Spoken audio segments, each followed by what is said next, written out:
ओम शांति। 3 अगस्त 2024 की साकार मुरली से होमवर्क। आज की मुरली से हम लक्ष्य लेंगे राजाई में ऊंच पद पाने के लिए कर्मातीत अवस्था प्राप्त करने का पुरुषार्थ करना है।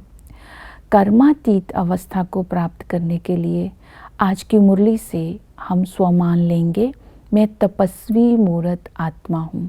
तपस्वी मूर्त अर्थात विकारों पर विजय प्राप्त करने वाले। तो आज ये विजन अपने अंदर रखेंगे। अंतर्मुक्ता की गुफा में बैठकर मैं आत्मा इस शरीर से न्यारे अर्थात अशरीरी बनकर बाप की याद से अपने अंदर शक्तियाँ भर विकारों रूपी सांप को अधीन करके उसको खुशी की स्टेज बना करके बाबा से जो मैं प्राप्तियां कर रही हूँ तो शांत चित्त अवस्था का अनुभव हो रहा है। तो ऐसा तपस्वी मूर्त बन करके आज सारा दिन रहना है। आज बाबा ने कर्मातीत बनने के लिए अटेंशन दिलवाया, याद के ऊपर, श्रीमत के ऊपर और इसके साथ साथ सेवा के ऊपर। याद के लिए इसके अलावा बाबा ने याद तब रह सकती है, उसका आधार है बेहद का संन्यास।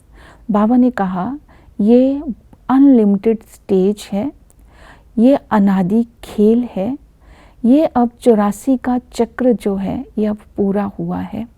तो इस समय हमें बुद्धि से इस दुख भरी पुरानी दुनिया का संन्यास करना है।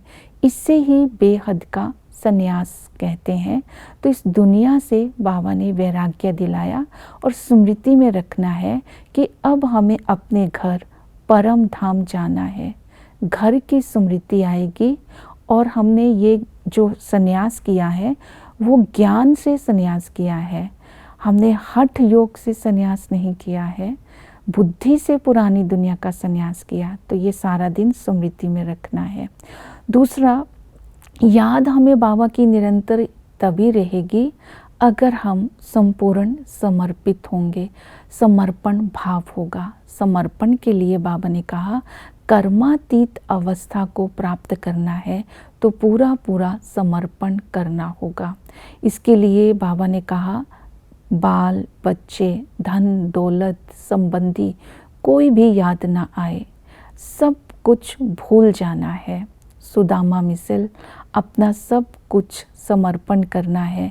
बाप तो दाता है, अगर 10 देते हैं या 2 देते हैं वो तो 1 का पदम गुना करके देता है। तो अपना तन मन धन मैंने समर्पित कहाँ तक किया है, तब हम कर्मातीत बन सकते हैं, निरंतर बाप की याद में रह सकते हैं। बाबा ने हमें स्मृति दिलाई कि द्वापर और कलयुग में हमने धन को पूजा में लगाया, हमने अपने धन को जो है पूजा के साथ साथ पाप कर्म के धंधे में भी लगाया, दान करने में भी लगाया, लेकिन सफल नहीं हुआ। इस समय बाप डायरेक्ट आया है तो उसके निमित्त अभी हमें सब कुछ सफल करना है, सरेंडर करना है। नेक्स्ट है याद करना है, कर्मातीत अवस्था को प्राप्त करना है तो बाप की श्रीमत पर चलना है। आज की मुरली में बाबा ने बताया एक होती है ईश्वरीय मत, एक होती है दैवी मत, एक होती है आसुरी मत। ईश्वरीय मत को ही श्रीमत कहते हैं। इस श्रीमत पर चलने से ही हम आत्माएं ऊंच पद प्राप्त कर सकती हैं। आज की मुरली में जो श्रीमत है, बाप समान मीठा स्वभाव रखना है। बाबा ने कहा शांत चित्त अवस्था रखनी है, क्रोध नहीं करना है। अगर कोई क्रोध करता है तो भी शांत रहना है। अपना काम प्यार से निकालना है अर्थात प्यार से काम करवाना है। अगर कोई चोरी भी करता है तो भी उसको प्यार से समझाएंगे तो वो सच कहेगा। दूसरी श्रीमत थी काम जीत जगत जीत बनना है, काम महा शत्रु है, पवित्र जरूर बनना है। देह अभिमान के वश ही लड़ते झगड़ते हैं और काम जो बड़ा विकार है, बाकी विकार तो फिर उसके बाल बच्चे हैं। तो इसलिए हमें पवित्रता की धारणा करने के लिए स्मृति में रखना है मैं सच्चा सच्चा ब्राह्मण हूँ, हम ब्राह्मण ही देवता बनते हैं, हम ब्राह्मण ही फरिश्ता बनते हैं। ब्राह्मण सो फरिश्ता, ब्राह्मण सो देवता। लेकिन ब्राह्मण उसको बोलते हैं जो 5 विकारों पर विजय प्राप्त करते हैं तपस्या के द्वारा। जो हार खाते हैं वो शूद्र है, जो युद्ध करते हैं वो क्षत्रिय है। इसलिए अपने ब्राह्मण जन्म की स्मृति में रहना है। याद की विधि बताई, मन मना भव मध्य जीव भव। मन मना भव मध्य जीव भव के साथ साथ चक्र को भी याद करना है। मन मना भव होने के लिए आज बाबा ने कहा, जितना तुम शांति धाम और सुख धाम को याद करते रहेंगे तो याद से आत्मा सतो प्रधान बन जाएगी। पुराने से भी हम तीखे चले जाएंगे, हमारे विकर्म विनाश हो जाएंगे, आत्मा कर्मातीत अवस्था को प्राप्त कर लेगी। तो रूहानी संबंध को याद रखना है। कल्प कल्प बाप से हम सुख धाम का वर्षा लेते हैं, इस खुशी में रहना है। हमें सुख धाम का मालिक बनना है, उसके लिए पुरुषार्थ भी करना है।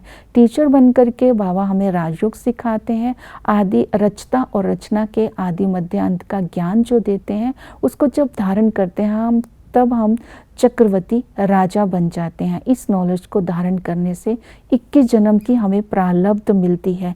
इसलिए इस ज्ञान को भी हमने धारण करना है।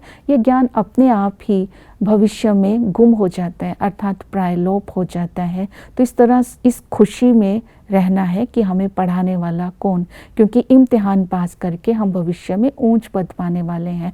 और सतगुरु हमें सतोप्रधान बना करके पावन दुनिया में ले जाते हैं। और वही बागवान भी है, सर्राफ भी है, क्योंकि वो गरीब निवास है। तो इस तरह भिन्न भिन्न संबंधों से बाप को याद करते रहेंगे। वर्षे को याद करने के लिए सूर्यवंशी चंद्रवंशी राजधानी को याद करेंगे। वहाँ आत्मा सतो प्रधान रहती है, बहुत खुशी रहती है और किसी प्रकार का विकार नहीं होता। हीरे जवाहरात के महल होते हैं, एक ही धर्म होता है, आदि सनातन देवी देवता धर्म। तब हम सेवा कर सकते हैं अविनाशी ज्ञान रत्नों का दान करके। बाप सर्वव्यापी नहीं है। मन मना भव मध्य जीव और सृष्टि चक्कर को याद करने से हम भी ऊंच पद प्राप्त कर सकते हैं। और मूवी टॉकी और साइलेंस का भी ज्ञान देना है। ओम शांति।